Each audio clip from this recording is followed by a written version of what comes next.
Hello friends, welcome back to my YouTube channel. ಎಲ್ಲರೂ ಹೇಗಿದ್ದೀರಾ? ಎಲ್ಲರೂ ಚೆನ್ನಾಗಿದ್ರು ಅಂತ ಭಾವಿಸಿದ್ದೀನಿ. ಸೊ ಇವತ್ತು ನಿಮ್ಮ ಸಿಂಪಲ್ ರೆಸಿಪಿ ಡಿಫ್ರೆಂಟಾಗಿ. ಸೊ ಎಲ್ಲರೂ ನುಗ್ಗೆಕಾಯಿ ತಿಂತಾರೆ, ನುಗ್ಗೆ ಸೊಪ್ಪು ತಿಂತಾರೆ, ನುಗ್ಗೆ ಹೂವು ತಿಂತಾರೆ, ಇಲ್ಲ ಗೊತ್ತಿಲ್ಲ. ಸೊ ಅದರಲ್ಲಿ ನಾವು ಯಾವ ರೀತಿ ಪಲ್ಯ ಮಾಡ್ಕೋಬೋದು ಅಂತ ತೋರಿಸ್ತೀನಿ. ಮೊಟ್ಟೆ ಪಲ್ಯ ಬ್ಯಾಚುಲರ್ಸ್ಗಾಗಲಿ ಯಾರಿಗಾಗಲಿ ಒಳ್ಳೆ ವಿಟಮಿನ್ನು. ನುಗ್ಗೆ ಸೊಪ್ಪಲ್ಲಿ ನುಗ್ಗೆಕಾಯಲ್ಲಿರೋಷ್ಟೇ ವಿಟಮಿನ್ಸು ನುಗ್ಗೆ ಹೂವದಲ್ಲಿರುತ್ತೆ. ಸೊ ಯಾವ ರೀತಿ ಮಾಡೋದಂತ ನೋಡೋಣ. ಫಸ್ಟ್ ನುಗ್ಗೆ ಸೊಪ್ಪನ್ನ ಕ್ಲೀನಾಗಿ ತೊಳೆದಿಟ್ಕೊಂಡು ಒಂದು ಬಾಣಲೆಯಲ್ಲಿ ಎಣ್ಣೆ ಹಾಕ್ಕೊಂಡು ಅದಕ್ಕೆ ನಾವು ಸಣ್ಣದಾಗಿ ಕಟ್ ಮಾಡಿರೋ ಈರುಳ್ಳಿ, ಹಸಿಮೆಣ್ಸಿನ್ಕಾಯಿ ಒಟ್ಟಿಗೆ ಹಾಕಿ ಹುರ್ಕೋಬೇಕು. ಖಾರ ಹಾಕಿದ್ರೆ ಫಸ್ಟ್ ಘಾಟಾಗುತ್ತೆ. ಮತ್ತು ಈಗ ಅದೆಲ್ಲ ಒಂದು 5 ನಿಮಿಷ ನಾವು ಕೈ ಆಡಿಸ್ಕೊಂಡ್ಮೇಲೆ ಈರುಳ್ಳಿನ ನಾವೇನು ನುಗ್ಗೆ ಸೊಪ್ಪು ಹೂವು ತೊಳೆದು ಇಟ್ಟಿರ್ತೀವಲ್ಲ ಫ್ರೆಂಡ್ಸ್, ಅದನ್ನು ಹಾಕ್ಕೋಬೇಕು. ಈರುಳ್ಳಿ ಹಸಿ ಇರೋವಾಗೇ ಅದನ್ನು ಹಾಕ್ಕೋಬೇಕು, ಯಾಕಂದರೆ ಎರಡು ಒಟ್ಟಿಗೆ ಬೇಯುತ್ತೆ. ನಾವು ಒಂದೇ ಸತಿ ಹೂವನ್ನ ಎಣ್ಣೆಲಿ ಹಾಕ್ಬಿಟ್ರೆ ಅದು ಸೀದೋಗುತ್ತೆ, ಅದ್ರದ್ದು ಫ್ಲೇವರ್ ಕೂಡ ಹೋಗ್ಬಿಡುತ್ತೆ, ಅದು ಅಷ್ಟು ಚೆನ್ನಾಗಿ ಅನಿಸಲ್ಲ.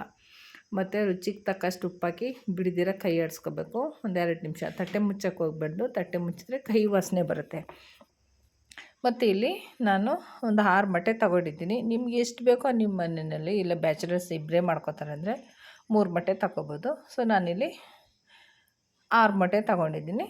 5-6 ಮೊಟ್ಟೆ ಹಾಕಿ ಒಡೆದಾಕಿ ಕೈ ಆಡಿಸ್ದಿರೇ ನಾವು ಆಡಿಸ್ಕೋಬೇಕಾಗುತ್ತೆ, ಕೈ ಬಿಡ್ದಿರ ಆಡಿಸ್ಕೋಬೇಕು. ಯಾಕಂದರೆ ನಾನು ಕರೆಂಟ್ ಸ್ಟವಲ್ಲಿ ಮಾಡ್ತಾ ಇರೋದ್ರಿಂದ ಬೇಗ ತಳ ಹಿಡಿಯುತ್ತೆ, ನಾನು ಕೈ ಆಡಿಸ್ತಾನೆ ಇದ್ದೀನಿ.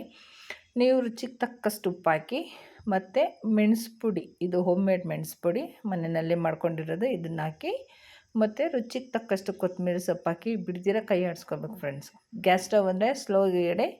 ಇಲ್ಲಿ ಕರೆಂಟ್ ಸ್ಟವ್ ಆಗಿರೋದ್ರಿಂದ ನಾನು ಬಿಡ್ದಿರ ಕೈ ಆಡಿಸಿದ್ದೀನಿ, ಬಿಟ್ಟರೆ ಸೀದೋಗುತ್ತೆ. ಸೊ ಕೊನೆಯದಾಗಿ ನೋಡಿ, ಸಿಂಪಲ್ಲಾಗಿ ಹೆಲ್ತಿ ಫುಡ್ ಮೊಟ್ಟೆ ಪಲ್ಯ ರೆಡಿ ಆಗುತ್ತೆ ನುಗ್ಗೆ ಸೊಪ್ಪಿನ ಹೂವಿಂದು. ಸೊ ಯಾರ್ಯಾರು ತಿನ್ನಲು ನುಗ್ಗೆ ಸೊಪ್ಪು ಹೂವು ಈ ರೀತಿ ಮಾಡಿಕೊಟ್ರೆ ಚಪಾತಿಗೆ, ಅನ್ನದ ಜೊತೆಗೆ, ರಸದ ಜೊತೆಗೆ ಸೈಡಿಸಾಗಿ ತುಂಬ ಸೂಪರಾಗಿರುತ್ತೆ. ಸೊ ಸಿಂಪಲ್ ಅದು ಮೊಟ್ಟೆ ಪಲ್ಯ ಹೇಗೆ ಅನಿಸುತ್ತೆ ಕಮೆಂಟ್ ಮಾಡಿ. ವಿಡಿಯೋ ಇಷ್ಟ ಅಂದರೆ ದಯವಿಟ್ಟು ಲೈಕ್ ಮಾಡಿ.